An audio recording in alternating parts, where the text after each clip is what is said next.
इतराग विज्ञान नमुताहि जाते भये अरहंतादि महान करि मंगल करि हो महा ग्रंथ करन के काज जाते मिले समाज सब पावे निज पद राज।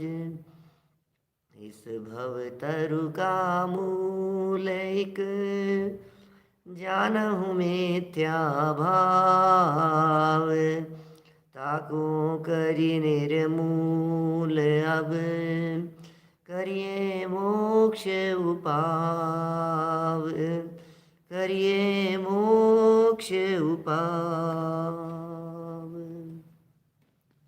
मोक्ष मार्ग प्रकाशक नामक यह ग्रंथ है। आचार्य कल्प पंडित प्रवर टोडरमल जी साहब की अनुपम रचना। 7वां अधिकार व्यवहाराभासी जीवों का यह प्रकरण। धर्म बुद्धि से धर्म धारक व्यवहाराभासी जीव जो सिर्फ और सिर्फ धर्म बुद्धि से ही धर्म करना चाहते हैं, लेकिन फिर भी कहीं न कहीं अटक जाते हैं।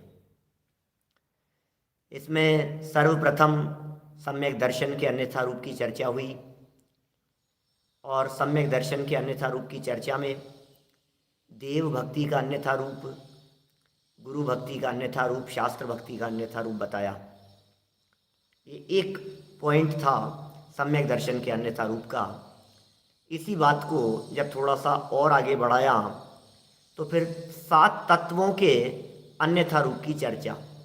माने मैं ऐसा कह सकता हूँ, सम्यक दर्शन के अन्यथा रूप की चर्चा करते हुए टोडरमल जी साहब ने उसे 2 रूपों में देखा सम्यक दर्शन को। एक तो दुनिया में प्रसिद्ध है, देवगुरु धर्म के स्वरूप के श्रद्धान का नाम सम्यक दर्शन है, और दूसरा ये प्रसिद्ध है तत्वार्थ श्रद्धान सम्यक दर्शन है। 2 प्रकार से सम्यक दर्शन की चर्चा प्रसिद्ध है। बाकी तो फिर 10-20 परिभाषाएं मिल जाएंगी आपको यदि अपन आगम को तलाशेंगे तो। लेकिन देवगुरु धर्म या देव शास्त्र गुरु या फिर तत्वार्थ, बोले इनके श्रद्धान को सम्यक दर्शन कहते हैं। अच्छा, तो फिर सुनो इसी बात को। तो बोलेगा सम्यक दर्शन के अर्थ या तो देव की भक्ति करता है, या गुरु की भक्ति करता है, या शास्त्र की भक्ति करता है, और इसकी भक्ति में क्या अन्यथा पना रहता है। बोले एक प्रकरण तो ये हो गया, और दूसरा प्रकरण जो महत्वपूर्ण प्रकरण है वो प्रकरण है तत्वार्थों के अन्यथा रूप का। हम दोनों ही प्रकार के प्रकरणों को आपके बीच में यहाँ पूरा कर चुके हैं, और अपेक्षित विस्तार से 7 तत्वों के अन्यथा रूप की चर्चा भी आपके बीच में हो चुकी थी। बहुत बारीकी में जाकर के बात कर रहे हैं, सूक्ष्म भूलें हैं पंडित जी के द्वारा बतलाई जा रही, जो सूक्ष्म बातें कह रहे हैं, क्योंकि विद्वानों के स्तर पर चल करके बात कर रहे हैं, स्वाध्यायी लोगों के लेवल पर चल करके बात कर रहे हैं, उस लेवल पर जाकर के बात कर रहे हैं जहाँ शास्त्र स्वाध्यायी और जहाँ शास्त्र अभ्यासी लोग चूक कर जाते हैं, भूल कर जाते हैं। देखिए, आज एक नया प्रकरण आपके बीच में शुरू कर रहे हैं यहाँ से इसी विषय को आगे बढ़ाते हुए। पेज नंबर है 235, 235, 235 नंबर पेज। सम्यक ज्ञान का अन्यथा रूप। व्हाट इज सम्यक ज्ञान? दिल पर हाथ रख करके सोचना, अपन क्या करें। सम्यक दर्शन, सम्यक ज्ञान, सम्यक चारित्र चाहिए ना? यहाँ सा बिल्कुल चाहिए। सम्यक दर्शन, सम्यक ज्ञान, सम्यक चारित्र की प्राप्ति करनी है ना? कि जरूर करनी है। प्रश्न है हमारा आपसे कि आप सम्यक दर्शन की प्राप्ति के लिए क्या कर रहे हैं। चलो, ये प्रश्न तो कोई नया नहीं है, बहुत सारे स्वाध्याय सभाओं में, प्रवचन सभाओं में आपसे पूछा गया होगा। बहुत विद्वान आते हैं और ये चर्चा करते हैं, प्रश्न भी पूछते हैं और बताते भी हैं कि सम्यक दर्शन लेना है आपको, तो आप क्या कर रहे हैं सम्यक दर्शन के लिए, आपकी क्या योजना है, क्या प्लानिंग है। लेकिन आज तो यहाँ प्रसंग है सम्यक ज्ञान का। मैं आपसे पूछना चाहता हूँ, ये जो सम्यक ज्ञान का प्रसंग है, इसमें बताइए जरा आप सम्यक ज्ञान के लिए क्या कर रहे हैं। यदि सम्यक दर्शन भी लेना है, सम्यक ज्ञान भी लेना है और सम्यक चारित्र की प्राप्ति भी करनी है, तो सम्यक दर्शन के लिए तो देवगुरु धर्म का श्रद्धान और तत्वार्थों का श्रद्धान करने का प्रयत्न चलता है, लेकिन सम्यक ज्ञान के लिए क्या कर रहे हैं? आप क्या सोचते हैं कैसे होगा सम्यक ज्ञान? एक जवाब तो इतना सा मात्र हो गया कि सब स्वाध्यायी अभ्यासी लोग कह देंगे सम्यक दर्शन हो जाता है ना पंडित जी, तो जो ज्ञान होता है वो ज्ञान अपने आप सम्यक हो जाता है। अरे कितना सरल सा जवाब है। मुझे मालूम है आप लोगों को ऐसा जवाब बहुत पसंद आएगा और ऐसा ही जवाब आप लोग देंगे। क्या है, सम्यक दर्शन हो जाएगा तो सम्यक ज्ञान तो अपने आप हो जाएगा। तो फिर ये जो अभी आप कर रहे हैं शास्त्र स्वाध्याय आदि, ये किसके लिए कर रहे हैं? इन सब का क्या प्रयोजन है? बोलो। टोडरमल जी ने अंतर में पकड़ने की कोशिश की और उन्होंने कहा कि मुझे मालूम है तुम जो कुछ भी कर रहे हो ये सम्यक ज्ञान के अर्थ ही कर रहे हो। आपके द्वारा जो कुछ भी किया जा रहा है ये सम्यक ज्ञान के लिए किया जा रहा है, विशेषकर शास्त्र स्वाध्याय। देखिए हेडिंग दिया है सम्यक ज्ञान का अन्यथा रूप। एक बहुत मार्मिक बात भी यहाँ उठती है कि यदि वो सम्यक ज्ञान है तो फिर अन्यथा कैसे होगा, और अन्यथा है तो सम्यक ज्ञान कैसे होगा? सम्यक दर्शन का जब प्रकरण शुरू किया था वहाँ भी ये बात कही थी, और सम्यक चारित्र की चर्चा में भी टोडरमल जी ऐसा 238 नंबर पेज पर कहेंगे। सम्यक ज्ञान और फिर कह रहे हैं अन्यथा रूप, ये दो बातें कैसे होगी? तो कहा भैया सम्यक ज्ञान तो सम्यक ज्ञान ही है, सम्यक ज्ञान में अन्यथापना नहीं है, सम्यक ज्ञान में विरूपता नहीं है, सम्यक ज्ञान में विपरीतता नहीं है, लेकिन उस ज्ञान के स्वरूप में ये जीव धर्मात्मा बनता हुआ, धर्मात्मा है तो नहीं, धर्मात्मा हो जाता तो सम्यक ज्ञानी हो जाता, धर्मात्मा है तो नहीं, लेकिन धर्मात्मा बनता हुआ क्या क्या भूलें कर जाता है, उसे यहाँ अन्यथा रूप कह करके पुकारा है। सम्यक ज्ञान तो सम्यक दृष्टियों के होता है, सम्यक ज्ञान तो ज्ञानियों के होता है, सम्यक ज्ञान तो भेद विज्ञान पूर्वक होता है, लेकिन जिन जीवों के भेद विज्ञान नहीं हुआ है वे जीव कहाँ गड़बड़ कर बैठते हैं, उसकी चर्चा और प्रसंग यहाँ चल रहा है। देखिए अब शास्त्र में सम्यक ज्ञान के अर्थ शास्त्राभ्यास करने से सम्यक ज्ञान होना कहा है। शास्त्र में लिखा क्या करो? बोले शास्त्राभ्यास करो, सम्यक ज्ञान चाहिए ना आपको तो शास्त्राभ्यास करो, इससे सम्यक ज्ञान होना शास्त्रों में लिखा है। शास्त्रों में सम्यक ज्ञान के अर्थ, सम्यक ज्ञान के लिए शास्त्र अभ्यास खूब करना चाहिए, इससे सम्यक ज्ञान होता है। इसलिए यह शास्त्राभ्यास में तत्पर रहता है। रोजाना सुबह उठ करके शास्त्र स्वाध्याय करता है, रात को पढ़ता है, दिन में समय मिल जाता है तो पढ़ता है, सुनता है, आद्योपांत ग्रंथ के स्वाध्याय का संकल्प लेता है। नया साल शुरू हो गया तो हमने वही संकल्प ले लिया, ये शास्त्र हम पढ़ेंगे, ये तो हम जरूर पूरा करेंगे। तो आपने जो ये संकल्प लिया है ये सम्यक ज्ञान के अर्थ लिया है, तत्पर रहता है कि ज्ञान तो वही सम्यक ज्ञान के लिए ऐसा करते हैं।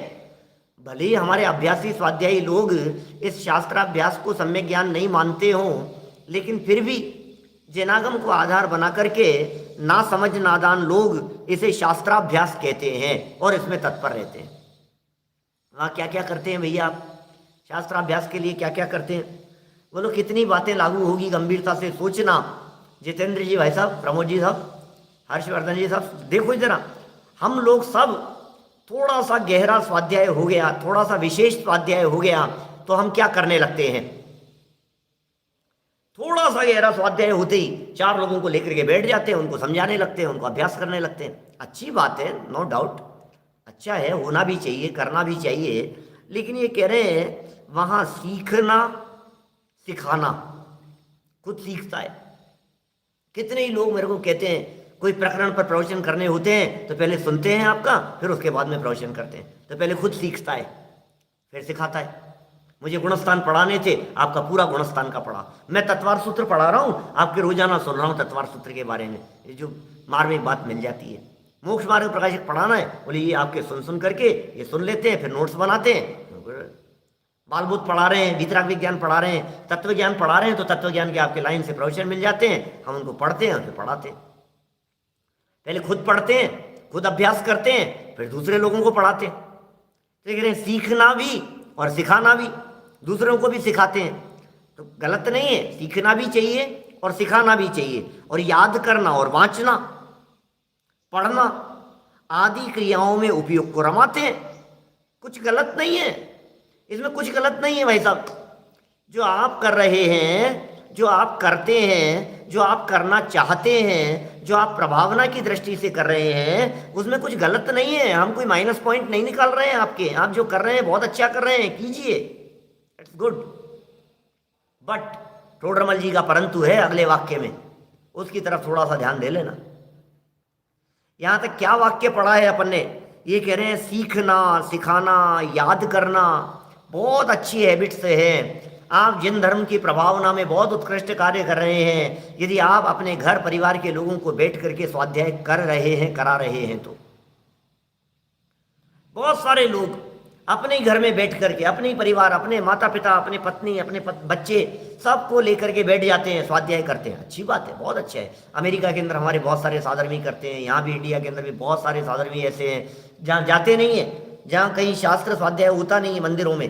अभी जब बंद था बीच में पहले, तब तो ऐसा ही हुआ, कितने ही घरों के अंदर सब घर के लोग बैठ करके और स्वाध्याय किया करते थे। अच्छी बात है, याद भी करते हैं, बच्चों को भी कराते हैं। वांचना माने होता है पढ़ना, स्वयं पढ़ते हैं, साथ में कह दिया पढ़ाना, स्वयं पढ़ते हैं, पढ़ाते हैं, आदि क्रियाओं में उपयोग को रमाते हैं।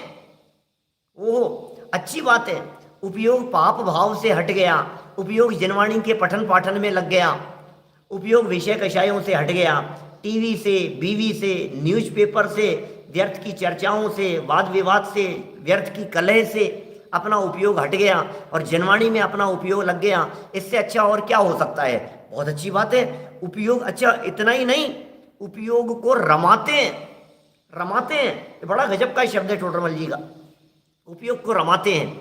यदि आप इतना भी नहीं करते हैं तो पहले तो यह सब कीजिए। नहीं साहब ये तो गलत बता रहे हैं ना, ये तो गलत बता रहे हैं ना टोडरमल जी, ये तो भूल बता रहे हैं ना, भूल नहीं बता रहे हैं। ये सब तो करना ही है, लेकिन इन सब के पीछे हुए छिपा हुआ जो अभिप्राय है, उस अभिप्राय को बदलना है, परंतु उसके प्रयोजन पर दृष्टि नहीं है।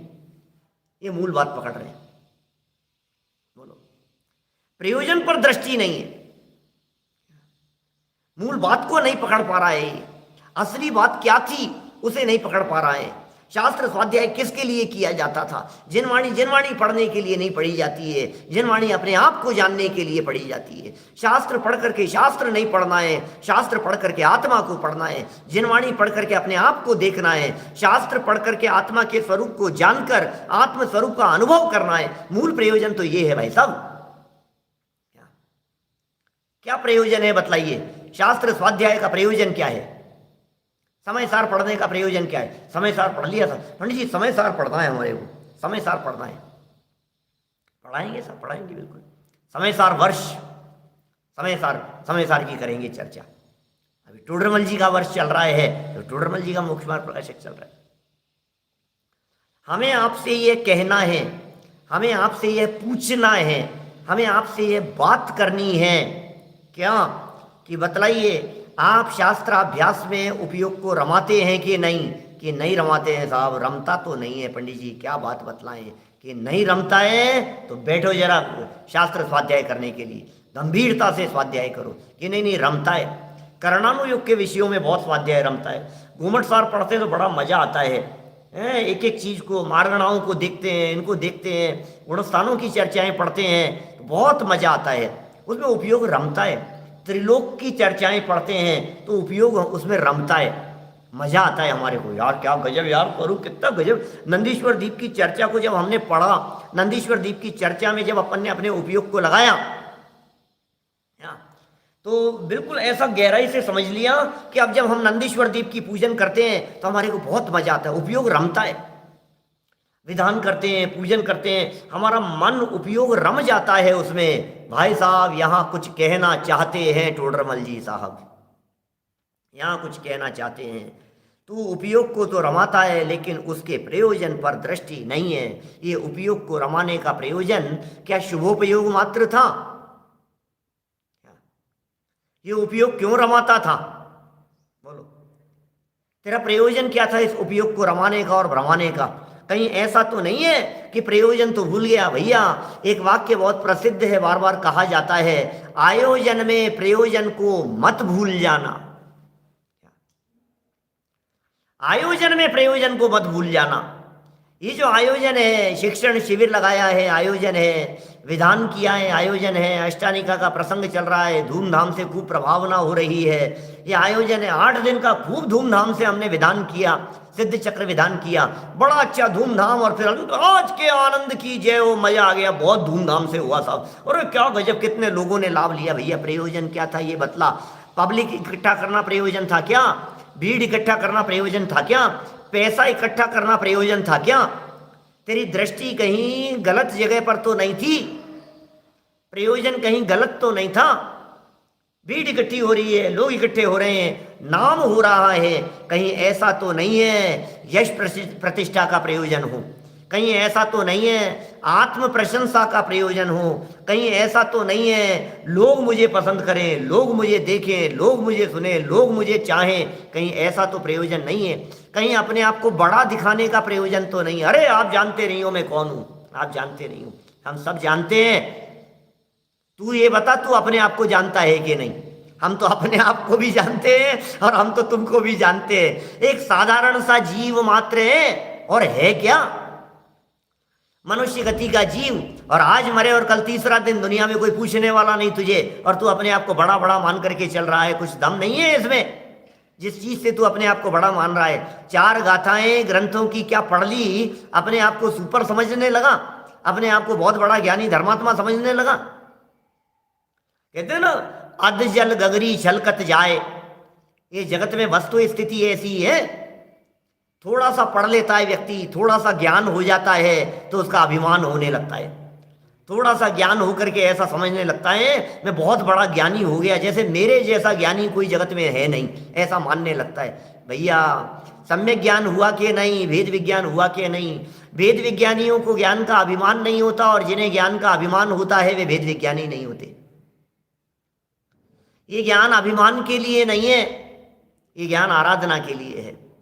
समय सार का पढ़ना दुनिया में दिखाने और प्रदर्शन के लिए नहीं है, समय सार स्वरूप अपने आत्मा को जानने के लिए है।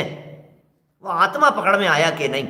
समय सार पढ़ करके भी यदि समय सार में गाथाएं दिखी, यदि समय सार में प्रकरण दिखा, समझना, उस समय सार में आत्मा नहीं दिखा, तो बोले समय सार पढ़ा नहीं, समय सार पढ़ना नहीं आया। मिरर देखने का मतलब जानते हैं आप क्या होता है? मिरर देखने का मतलब, दर्पण देखने का मतलब क्या होता है? दर्पण देखने का मतलब दर्पण देखना नहीं होता, दर्पण देखने का मतलब आत्मा देखना होता है। ओ सॉरी, दर्पण देखने का मतलब चेहरा देखना होता है। उदाहरण है ना ये तो। दर्पण देख करके आओ, क्या देखा? देख लिया, बहुत सुंदर है, अच्छी डिजाइन है, उसकी बॉर्डर बहुत अच्छी बनी हुई है, कहाँ से खरीदा है, कितने का लिया होगा, बहुत अच्छा है यार, कितना विशाल है यार। अरे भाई क्या देख रहा है तू? दर्पण देखने का मतलब चेहरा देखना होता है। ऐसे ही समय सार पढ़ने का मतलब आत्मा को पढ़ना होता है। समय सार पढ़ने का मतलब अपने आप को पढ़ना होता है। समय सार पढ़ करके आत्मा नहीं देखा, समय सार का ज्ञान करके यदि आत्मा नहीं दिखा, तो बोले क्या किया तुमने, सब बेकार हो गया। कभी कभी ऐसी बातें आप लोग नहीं करते हैं? कोई व्यक्ति लंदन घूम करके आया, और लंदन घूम करके आया और उससे पूछा क्या देखा तुमने, कोहिनूर देखा कि नहीं देखा?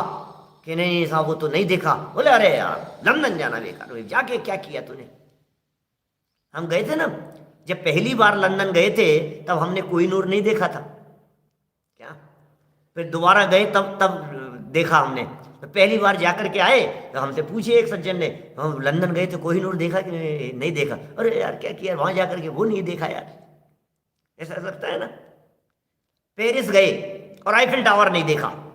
आगरा गए आप, बोलो जिंदगी में पहली बार आगरा गए और घूमने के लिए, और ताजमहल नहीं देख करके आए, तो बोले फिर आज आगरा जाकर के देखा क्या तुमने, ताजमहल नहीं देखा? तो ये कहेंगे ना लोग। ऐसे ही हम कह रहे हैं भैया पागल कहते हैं उसे, मूर्ख कहते हैं। घूमने के लिए गया था, आगरा घूमने के लिए गया था और ताजमहल नहीं देख करके आया, तो दुनिया उसे मूर्ख कहेगी कि नहीं कहेगी? आस पड़ोस वाले क्या कहेंगे? फिर क्या घूम करके आया? ऐसे ही हम कह रहे हैं, ज्ञानी विद्वान जन ये कहते हैं, कुंद कुंद आचार्य जैसे आचार्य, अमृत चंद्राचार्य जैसे आचार्य, गुरुदेव श्री जैसे महापुरुष, टोडरमल जी, बनारसी दास जी जैसे लोग, वे कहते हैं कि तुमने समय सार पढ़ा कि नहीं पढ़ा? किताब पढ़ लिया हमने कि आत्मा मिला कि नहीं मिला, कि नहीं मिला? तो बोले तुमने समय सार ढंग से पढ़ा नहीं। समय सार में तो आत्मा मिलता है भैया, वो काम तुमने नहीं किया। ये प्रयोजन पर कितना सुंदर गजब की दृष्टि है भाई साहब टोडरमल जी की। माने झकझोरते हैं हमारे को, बार बार में प्रेरणा देते हैं, हमारी भूलें निकालते हैं, हमारी गलतियां निकालते हैं। बी अलर्ट, सावधान रहना। शास्त्र पढ़ रहा है तो शास्त्र सामने विराजमान है, कहीं ऐसा तो नहीं है कि तू शास्त्र पढ़ करके कुछ और करना चाहता हो, कहीं ऐसा तो नहीं, किसी और के लिए नहीं है। अवनीश भाई, मैं आपके लिए नहीं कर रहा हूं प्रवचन, सुनने वालों के लिए नहीं कर रहा हूं मैं। ये जो टोडरमल जी की पंक्तियां हैं, ये एक मुंह से बोला जा रहा है और दो कान से सुना जा रहा है। हमें तो आत्म कल्याण करना है भैया, हमें तो आत्म कल्याण करना है। आत्म कल्याण की भावना से जिन धर्म की राह पकड़ी है, ये मनुष्य जीवन बहुत दुर्लभता से मिला है, कहीं बर्बाद न हो जाए। देखो कह रहे हैं, इस उपदेश में मुझे कार्यकारी क्या है? बोलो, ये जो उपदेश दिया है, इस उपदेश में मुझे क्या कार्यकारी है? सो अभिप्राय ही नहीं है, सो विकल्प ही नहीं है, अंदर में वो मान्यता में ही नहीं है। मैं कहता हूं ऐसा कि वो तो एजेंडा में ही नहीं है अभी हमारे, आपकी प्लानिंग में ही नहीं है कि शास्त्र पढ़ करके क्या करना है। बोलो, कभी कभी मैं ऐसा कहता हूं, आइए जैन साहब, सुबह से लेकर के शाम तक 24 घंटे में हमने आपसे पूछा कि आपकी क्या प्लानिंग है, रूटीन क्या है आपका? आपने फटाफट रूटीन बतला दिया। बोलो, सुबह उठते हैं, ऐसा करते हैं, ऐसा करते हैं, गुरुदेव का चलता है, फिर उसके बाद में दादा का चलता है, वहाँ चलता है, मंदिर चले जाते हैं, वहाँ पूजन होती है, पूजन प्रक्षाल, फिर उसके बाद में वहाँ शास्त्र स्वाध्याय होता है, वहाँ बैठ जाते हैं, घर आते हैं, खाना वाना खाते हैं, लेते हैं, ऑफिस चले जाते हैं, फिर वहाँ से आते हैं, फिर ये हो जाता है, फिर ऐसा, फिर ऐसा, कल क्या करने वाले होगी, ये तो करने वाले हैं, फिर शाम को ऐसा ऐसा सब करके फिर सो जाते हैं। ये और क्या, और कुछ प्लान है आपका कि नहीं? और तो कुछ नहीं, बस यही सब यही रूटीन है, बस समय सार पढ़ रहे हैं, ये सब कर रहे हैं, मोक्ष मार्ग प्रकाशित पढ़ रहे हैं, इसका स्वाध्याय कर रहे हैं, ये सब हो रहा है। हमने आपसे पूछा भाई साहब, ये सब जो आप कर रहे हैं, जो शास्त्र स्वाध्याय आप कर रहे हैं, सब कुछ कर रहे हैं, और जो आपकी प्लानिंग है बिजनेस की, ऑफिस की, जॉब की, नहाना धोना, पूजन भक्ति, ये सब जो आपकी प्लानिंग है, इनमें कहीं आगे नेक्स्ट डे के लिए या पूरे 24 घंटे में कहीं यह भी है क्या कि हमें सम्यक दर्शन करना है? नहीं है, वो तो है ही नहीं, वो तो हमारी प्लानिंग में ही नहीं है कि सम्यक दर्शन करना है। टोडरमल जी का ये जो वाक्य है, बोलो, सो अभिप्राय ही नहीं है। उपदेश में मुझे कार्यकारी क्या है, सो अभिप्राय नहीं है। दिमाग में ये बात है ही नहीं, हमें सम्यक दर्शन लेना है, हमें मोक्ष मार्ग पर चलना है। बोलो, आप जो आपकी प्लानिंग में होगा काम तो वही करेंगे ना आप, और प्लानिंग ही नहीं है तो फिर क्या होगा?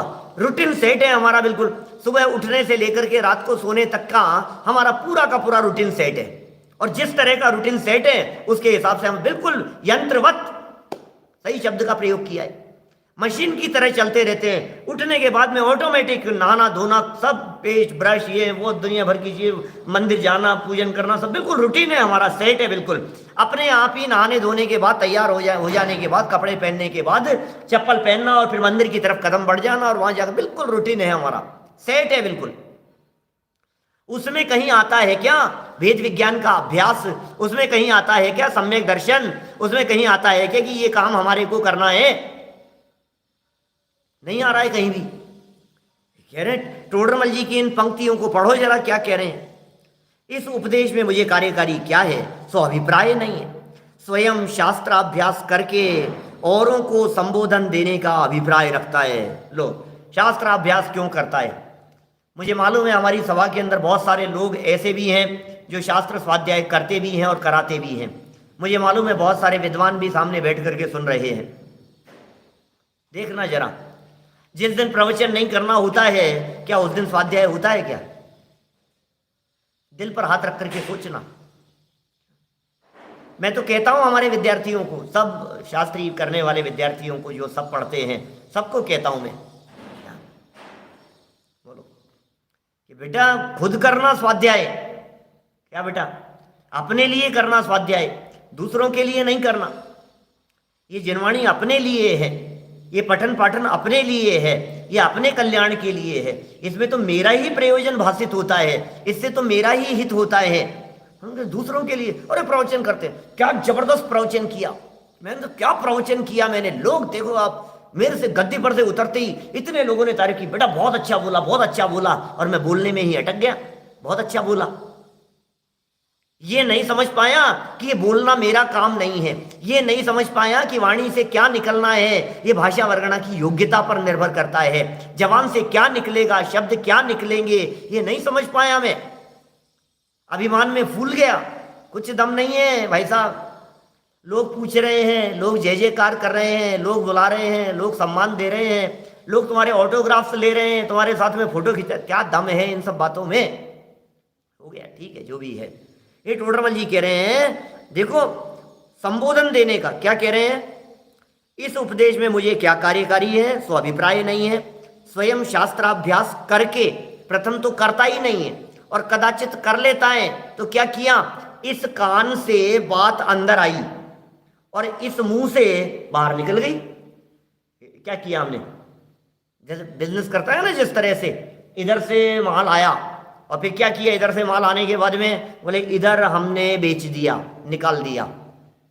तो औरों को सिखाने के लिए क्या किया, बोले इधर से सीखा, इधर से सुना, इनका प्रवचन सुना, ये बातें हमने पढ़ी सुनी, और फिर क्या किया, बोले यहां से अंदर गई थी ना, तो अंदर जाने के बाद ये जबान से निकल गई। वो आपने वो मूर्ति वाला उदाहरण सुना होगा, बहुत प्रसिद्ध है ना, बहुत बहुत बचपन से कई बार सुनी होगी, चर्चाएं बहुत चला करती थी इस तरह की पहले भी बातें। बोले वो मूर्ति देखने के लिए गए अकबर बादशाह, 3 मूर्तियां दिखाई दे रही थी, एक मूर्ति तीनों एक जैसी सी दिख रही थी लगभग। एक प्रतिमा के बारे में पूछा कि बोले कितने रुपए की है, तो बोले फ्री की है महाराज। फ्री की है? क्या बात कर रहे हो? बोले ये वाली भी वही फ्री, ये भी फ्री की होगी ना? बोले नहीं, ये 200 रुपए की है। क्या बात कर रहे हो, ये ऐसी तो दिख रही है, और ये बोले ये 2 लाख रुपए की है, या अनमोल है। बोले क्या लूट मचा रखी है, कभी कुछ कहते हो, कभी कुछ कहते हो, कभी कुछ कहते हो, तीनों एक जैसी तो दिखाई दे रही है। बोलो तीनों एक जैसी तो दिख रही है। बोले नहीं, फर्क है। बोले क्या फर्क है? बोले एक जो प्रतिमा है, इस प्रतिमा में यदि इधर से कान में कुछ डाला जाता है तो सामने से निकल जाता है, कोई कीमत नहीं है इसकी, फ्री की है ये। दूसरी ऐसी है कि जिसके कान में से आप कुछ डालो तो वो मुंह में से निकल जाता है, इसकी कुछ कीमत है। और तीसरी प्रतिमा ऐसी कि जिसके कान में डालो तो वो सीधा अंदर में हृदय में उतर जाता है, ये बहुमूल्य है, ये अमूल्य है। अपने आप को देखना, हमारी स्थिति कौन सी प्रतिमा जैसी है। एक कान से सुन करके दूसरे कान से निकल जाए, कहीं ऐसा तो नहीं है? कभी कभी लगता है ये 2 कान है भाई साहब, कान 2 है ना, और आश्चर्य की बात ये है बेटा कि दोनों आमने सामने। और पंडित जी आप बोलता इतना तेज हो, बोलते इतना फास्ट हो कि बात इधर से आती है और सीधी डायरेक्ट फटाफट सामने से निकल जाती है, आर पार हो जाती है। तो भैया कोई कीमत नहीं है, जीरो है, जीरो समझ लो आप, बिल्कुल जीरो समझ लेना। इस कान से सुना और दूसरे कान से निकाल दिया। थोड़ी सी कीमत किसकी है? इस कान से सुना, कानों से सुना, और सुन करके ये जो टोडरमल जी का वाक्य है, स्वयं शास्त्राभ्यास करके औरों को संबोधन देने का अभिप्राय रखता है।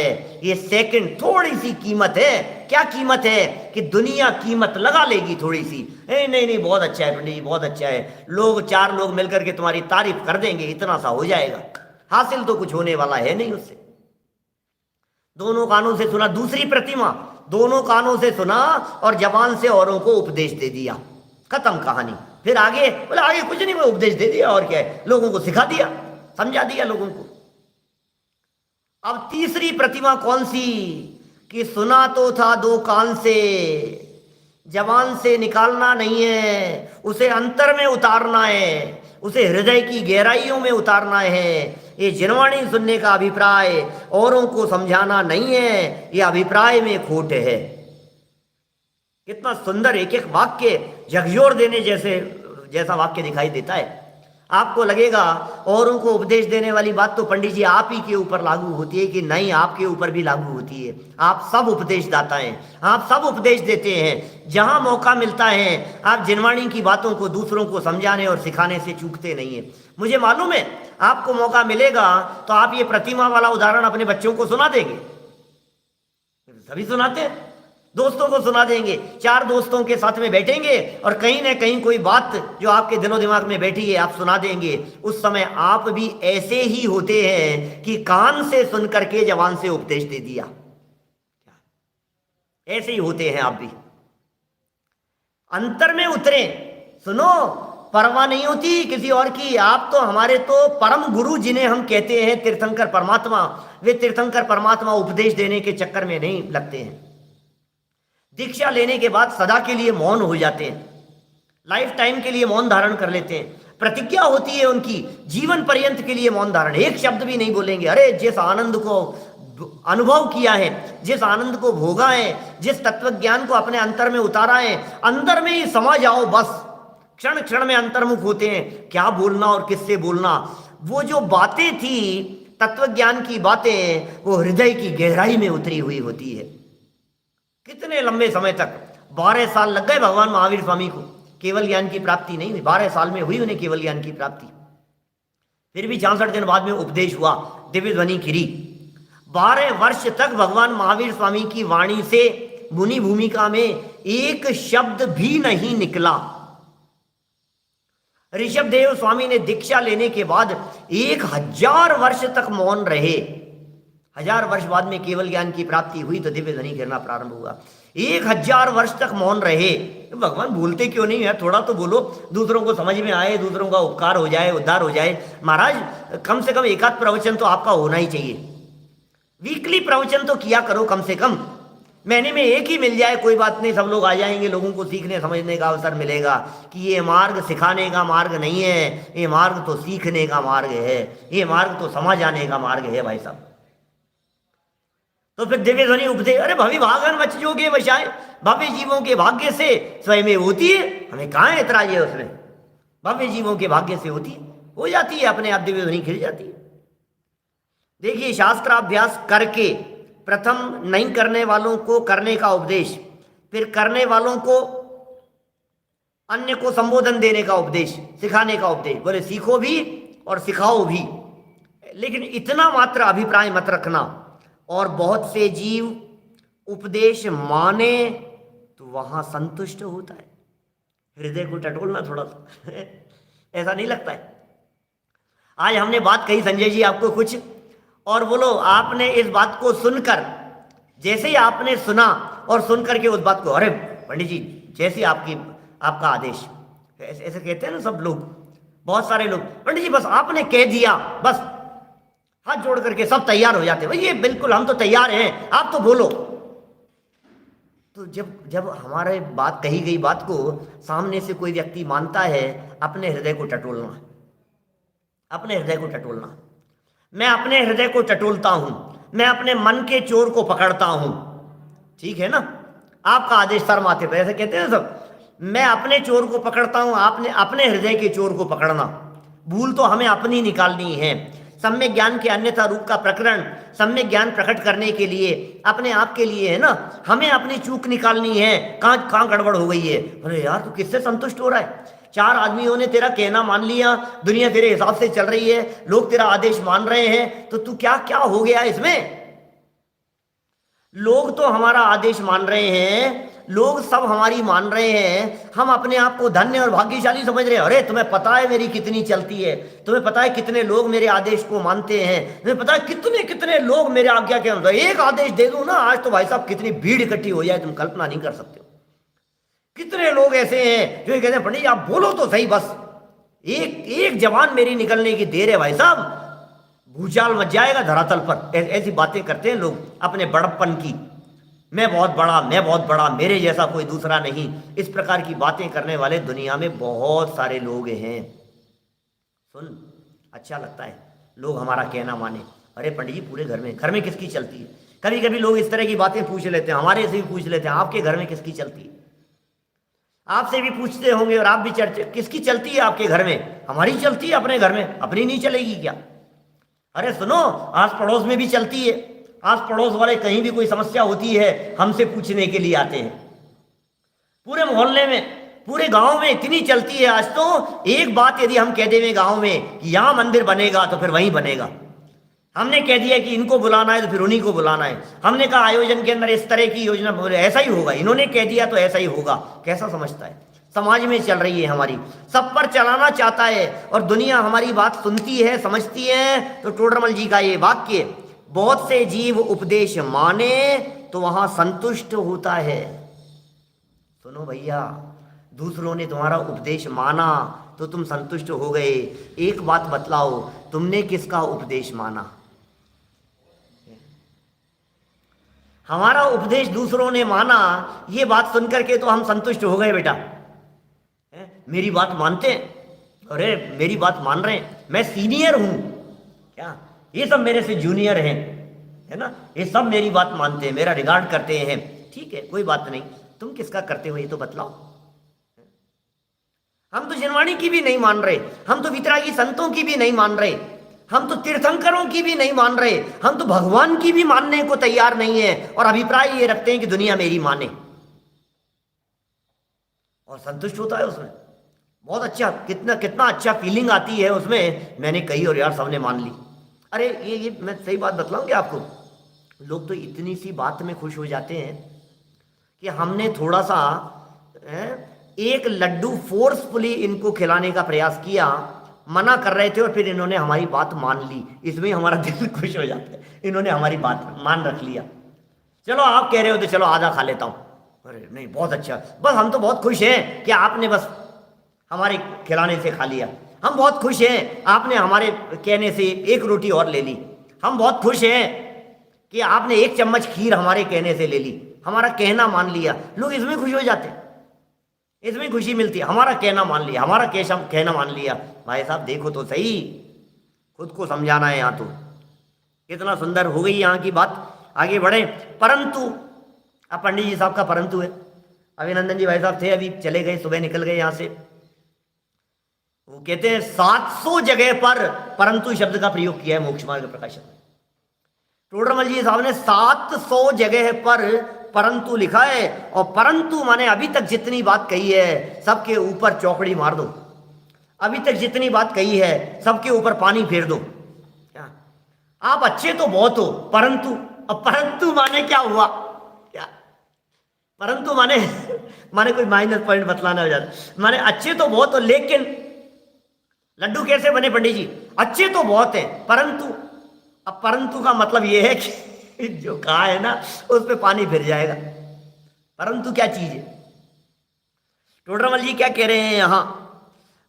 ये कह रहे हैं परंतु ज्ञानाभ्यास तो अपने लिए किया जाता है, सम्यक ज्ञान का अभ्यास तो अपने लिए किया जाता है। बतलाओ किसके लिए किया जाता है? किसके लिए ज्ञानाभ्यास कर रहे हो? दुनिया के लिए, औरों के लिए, पर के लिए? अपने लिए किया जाता है। और अवसर पाकर पर का भी भला होता हो तो पर का भी भला करे, कोई बात नहीं, प्रयोजन तो आत्महित का है। गुरुदेव ने क्या किया बतलाइए मुझे? उसी वेश में बने रहते क्या, उसी वेश को धारण करके, और सुनने वाले तो थे ही, और समय सार पढ़ते रहते और पढ़ाते रहते, खुद भी करते रहते और दूसरों को भी पढ़ाते रहते कि नहीं भैया ऐसा नहीं है, इस गलत फहमी में मत रहो, ये सारे लोग, कोई नहीं सुनेगा तुम्हारी, मत सुनने दो ना यार, हमें किसे सुनाना है, कोई नहीं आएगा तुम्हारे पास में कि मत आने दो, हम तो अकेले बंद कमरे में बैठ करके अपनी आराधना करते रहेंगे। चार दोस्त साथ में हैं, चार साथी साथ में हैं तो कोई बात नहीं, इनके साथ में बैठ करके हम अपनी आराधना कर लेंगे। हमें जरूरत नहीं है, आराधकों को भीड़ की जरूरत नहीं हुआ करती है।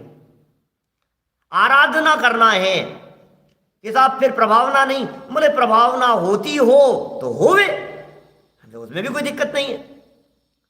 ज्ञानाभ्यास तो अपने लिए किया जाता है, शास्त्र स्वाध्याय तो अपने लिए किया जाता है। तुम यदि शास्त्र स्वाध्याय औरों के लिए करते हो तो भैया प्रयोजन में गड़बड़ है। शास्त्राभ्यास तो अपने लिए किया जाता है, और अवसर पाकर, अवसर यदि मिले, मौका यदि मिले, यदि किसी तरह की बात हो तो अवसर पाकर पर का भी भला होता हो तो पर का भी भला करे, कोई बात नहीं। लोग सुन रहे हैं तो सुनेंगे, अच्छी बात है। 1000 लोग सुने चाहे 5000 लोग सुने, क्या फर्क पड़ता है? जितने लोग सुने, 5000 सुने, 25000 सुने, अरे लाखों लोग सुनते हो ना, सुने ना, क्या दिक्कत है? लेकिन इतना ध्यान रख लेना कि जितने जितने लोग बढ़ते चले जाते हैं उस प्रमाण में अभिमान नहीं बढ़ना चाहिए। इतने लोग सुन रहे हैं, इतने लोग सुन रहे हैं, क्या हृदय में खुशी होती है प्रभावना को देख करके, बड़ी अच्छी बात है। लेकिन उस प्रभावना को देख करके सिर्फ इतना ही देखना कि लोग सीख रहे हैं, आराधना के मार्ग में लग रहे हैं, बहुत अच्छी बात है, लेकिन इसमें मेरा कुछ कर्तृत्व नहीं है क्या? पर उपदेश कुशल बहु तेरे, ऐसी व्याख्याएं मिलती है ना।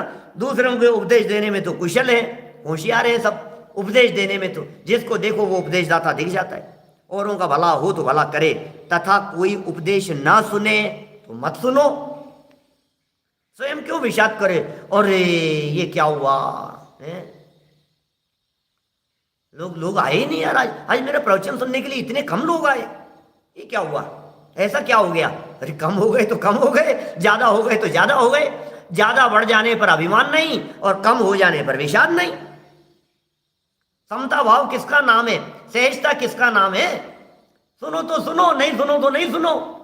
हमने सुनाने के लिए तो मोक्ष मार्ग प्रकाशक का स्वाध्याय कर नहीं रहे हैं, हम तो स्वयं कर रहे हैं। और हमें पता है, हम जब जब मोक्ष मार्ग प्रकाशक का स्वाध्याय करते हैं हमारी भूलें निकलती रहती है, हमारी गलतियां निकलती रहती है, हमारे अवगुण निकलते रहते हैं, हमारे दोष निकलते रहते हैं। हम तो फिर पढ़ेंगे, फिर पढ़ेंगे, फिर पढ़ेंगे, बार बार पढ़ेंगे, बार बार सुनेंगे। क्या बोलो? सत्य को संख्या की जरूरत नहीं होती।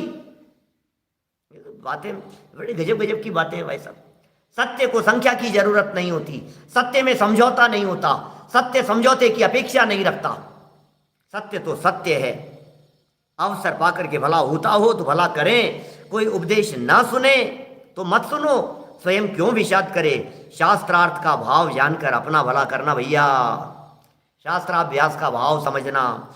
सम्यक ज्ञान के अर्थ किए जा रहे हैं, ये सब कार्य क्यों कर रहे हैं? सम्यक ज्ञान के लिए कर रहे हैं। तथा शास्त्राभ्यास में कितने ही तो है, अपने पास में 2-3 मिनट, ये 4 लाइनें पढ़ देता हूं, विशेष बात होगी तो कल चर्चा करेंगे अपन। तथा शास्त्राभ्यास में भी कितने ही तो व्याकरण, न्याय, काव्य आदि शास्त्रों का बहुत अभ्यास करते हैं। शास्त्राभ्यास में अरे पंडिताई, अरे तुम्हें पता है इतने का बंध, इतने की विच्छित्ति, इतने कर्म प्रकृतियों का बंधन, इतने की उदय उदीर्णा, ऐसी ऐसी परिस्थितियां इस गुणस्थान के अंदर ऐसा होता है, इस गुणस्थान में ऐसा होता है। गुणस्थानों के अंदर फटाफट गमनागमन बतलाएगा, प्रकृति स्थिति अनुवाद आदि के संदर्भ में बहुत ऐसा ऐसा विस्तार से बतलाएगा, इससे ऐसा और इससे ऐसा। न्याय व्याकरण बतलाता है, शब्दों के एक एक शब्द का ऐसे ऐसे अर्थ करके, उसे तोड़ करके, उसको ऐसा करके, उसकी व्युत्पत्ति बतला करके बहुत अभ्यास करते हैं। परंतु फिर परंतु के लिए वे तो लोक में पांडित्य प्रकट करने के कारण है। व्याकरण गाई के लिए थी, न्याय काव्य आदि का अभ्यास तू क्यों कर रहा है? पंडिताई करने के कारण है, पांडित्य प्रकट करने के कारण है। उनमें आत्महित का निरूपण तो है नहीं, व्याकरण शास्त्रों में आत्महित का निरूपण तो है नहीं, न्याय शास्त्रों में, काव्य शास्त्रों में आत्महित का निरूपण तो है नहीं। इनका तो प्रयोजन, तो फिर साहब इनका प्रयोजन तो इतना ही है कि अपनी बुद्धि बहुत हो तो थोड़ा बहुत इनका अभ्यास करके पश्चात आत्महित के साधक शास्त्रों का अभ्यास करना। व्याकरण इसलिए पढ़ी थी कि हम सर्वार सिद्धि को अच्छे से समझ सकें, व्याकरण इसलिए पढ़ी थी कि हमें आत्मख्याति का मर्म समझ में आ सके, व्याकरण इसलिए पढ़ी थी कि हम तत्वार्थ राजवार्तिक को गहराई से समझ सकें, इसलिए व्याकरण पढ़ना। अपनी बुद्धि अनुसार आत्महित के साधक शास्त्रों का अभ्यास करना। यदि बुद्धि थोड़ी हो तो आत्महित के साधक सुगम शास्त्रों का ही अभ्यास करें। अपनी बुद्धि का विचार करना भैया, ऐसा नहीं करना कि व्याकरणादिक का ही अभ्यास करते करते आयु पूर्ण हो जाए और तत्व ज्ञान की प्राप्ति न हो। न्याय शास्त्र पढ़ना कि नहीं पढ़ना, व्याकरण पढ़ना कि नहीं पढ़ना, क्या करें? व्याकरण पढ़ना, आपके पास में समय है, आपके पास में शक्ति है, आपके पास में आयु शेष है, आपकी बुद्धि है, युवा अवस्था है, जरूर करना इन सब बातों का अभ्यास। लेकिन उम्र हो गई 80 साल की, अब व्याकरण पढ़ने में लगा रहा है। भैया वेद विज्ञान की बातें पढ़ो, तुम तो प्रयोजनभूत बात। जीवो अन्य पुद्गलश्चन्य इत्यसौ तत्व संग्रह यद अन्यत उच्यते किंचित सोस्तु तस्यैव विस्तरः। जीव जुदा पुद्गल जुदा, यही तत्व को सार, और बाकी जो कुछ और है यही को विस्तार। इतना कर लेना, बस काम हो गया अपना, और क्या। यत्सारभूत तदुपासनीयम, बस जितना सारभूत है उतने की उपासना करो। खूब फैलाओ क्या सब बातों को, लेकिन फैलाते फैलाते भी क्या कह रहे हैं? अपना प्रयोजन, आत्महित को प्रमुख रखना। शास्त्राभ्यास करते करते, व्याकरणादिक का अभ्यास करते करते आयु पूर्ण हो जाए तो तत्व ज्ञान की प्राप्ति नहीं होगी। आत्महित के साधक शास्त्रों का अभ्यास ही प्रमुख है, वही अभ्यास करना चाहिए। अब टोडरमल जी की इस बात को सुनकर शिष्य यह कहता है कि यदि ऐसा है तो व्याकरणादिक का अभ्यास नहीं करना चाहिए। तो टोडरमल जी फिर उसका जवाब देते हैं, महान शास्त्रों में भी व्याकरणादिक की चर्चाएं हैं, और उसके बिना क्या हो सकता है और क्या नहीं हो सकता है। बहुत सुंदर और मार्मिक प्रकरण, उनके प्रयोजनों की दृष्टि से और आत्म प्रयोजन की दृष्टि से सम्यक ज्ञान के अर्थ, ये जीव कहाँ क्या भूल कर रहा है, इस प्रकरण को कल और आगे बढ़ाएंगे। अभी की बात को यहीं विराम देते हैं। निज निधि निज में बताई, यह अनंत उपकार है, उसके लिए जिन वाणी माँ को वंदना शत बार है, वंदना शत बार है। नमो सिद्धाणम नमो सिद्धाणम नमो